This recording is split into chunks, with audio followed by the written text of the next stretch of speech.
L'homme refuse le monde tel qu'il est et pourtant il n'accepte pas de lui échapper. En fait, les hommes tiennent au monde et dans leur immense majorité, ils ne désirent pas le quitter. Loin de vouloir toujours l'oublier, ils souffrent au contraire de ne point le posséder assez, étranges citoyens du monde exilés dans leur propre patrie. Sauf aux instants fulgurants de la plénitude, toute réalité est pour eux inachevée. Leurs actes leur échappent dans d'autres actes, reviennent les juger sous des visages inattendus, fuient comme l'eau de Tantale vers une embouchure encore ignorée. Connaître l'embouchure, dominer le cours du fleuve, saisir enfin la vie comme destin, voilà leur vraie nostalgie au plus épais de leur patrie. Mais cette vision, qui dans la connaissance au moins les réconcilierait enfin avec eux-mêmes, ne peut apparaître si elle apparaît qu'à ce moment fugitif qu'est la mort, tout s'y achève. Pour être une fois au monde, il faut à jamais ne plus être. Ici naît cette malheureuse envie que tant d'hommes portent à la vie des autres. Apercevant ces existences du dehors, on leur prête une cohérence et une unité qu'elles ne peuvent avoir en vérité, mais qui paraissent évidentes à l'observateur. Ils ne voient que la ligne de fait de ces vies sans prendre conscience du détail qui les ronge. Nous faisons alors de l'art sur ces existences. De façon élémentaire, nous les romançons. Chacun, dans ce sens, cherche à faire de sa vie une œuvre d'art. Nous désirons que l'amour dure, et nous savons qu'il ne dure pas. Si même, par miracle, il devait durer toute une vie, il serait encore inachevé. Peut-être, dans cet insatiable besoin de durer, comprendrions-nous mieux la souffrance terrestre si nous la savions éternelle. Il semble que les grandes âmes, parfois, soient moins épouvantées par la douleur que par le fait qu'elle ne dure pas. À défaut d'un bonheur inlassable, une longue souffrance ferait au moins un destin. Mais non, et nos pires tortures cesseront un jour, un matin, après tant de désespoir, une irrépressible envie de vivre nous annoncera que tout est fini et que la souffrance n'a pas plus de sens que le bonheur.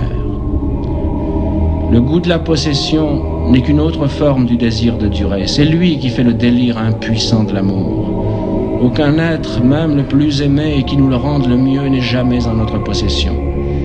Sur la terre cruelle où les amants meurent parfois séparés, naissent toujours divisés, la possession totale d'un être, la communion absolue dans le temps entier de la vie est une impossible exigence.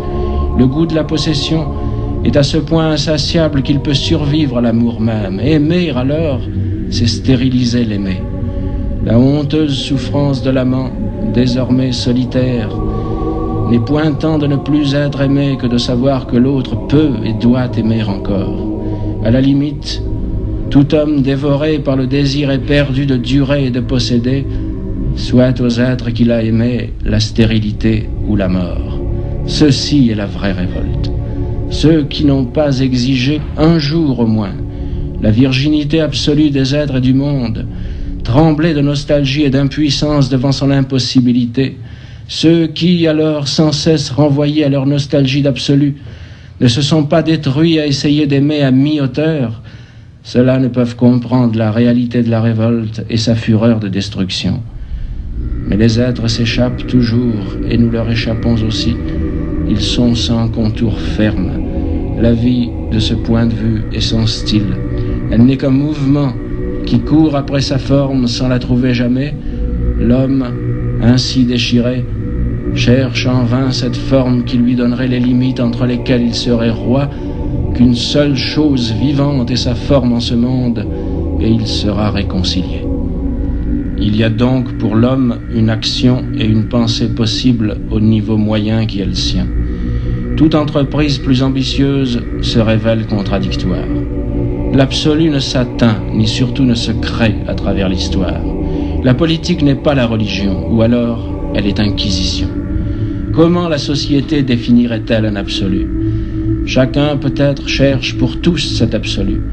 Mais la société et la politique ont seulement la charge de régler les affaires de tous, pour que chacun ait le loisir et la liberté de cette commune recherche.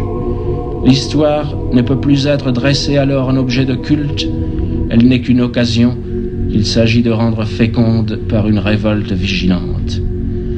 L'obsession de la moisson et l'indifférence à l'histoire, écrite admirablement René Char, sont les deux extrémités de mon arc. Si le temps de l'histoire, en effet, n'est pas fait du temps de la moisson, l'histoire n'est qu'une ombre fugace et cruelle où l'homme n'a plus sa part.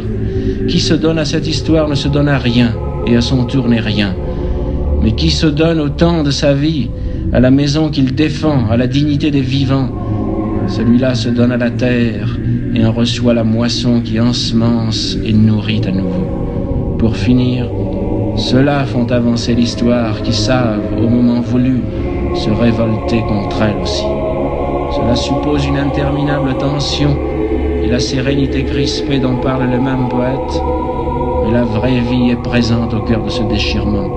Elle est ce déchirement lui-même, l'esprit qui plane sur des volcans de lumière, la folie de l'équité, l'intransigeance exténuante de la mesure. Ce qui retentit pour nous, aux confins de cette longue aventure révoltée, ce ne sont pas des formules d'optimisme dont nous n'avons que faire dans l'extrémité de notre malheur, mais des paroles de courage et d'intelligence qui, près de la mer, sont même vertus. Aucune sagesse aujourd'hui ne peut prétendre à donner plus. La révolte bute inlassablement contre le mal, à partir duquel il ne lui reste qu'à prendre un nouvel élan. L'homme peut maîtriser en lui tout ce qui doit l'être. Il doit réparer dans la création tout ce qui peut l'être. Après quoi, les enfants mourront toujours injustement, même dans la société parfaite. Dans son plus grand effort, l'homme ne peut que se proposer de diminuer arithmétiquement la douleur du monde. Mais l'injustice et la souffrance demeureront, et si limitées soient-elles, elles ne cesseront pas d'être le scandale. Le pourquoi de Dmitri Karamazov continuera de retentir. L'art et la révolte ne mourront qu'avec le dernier homme.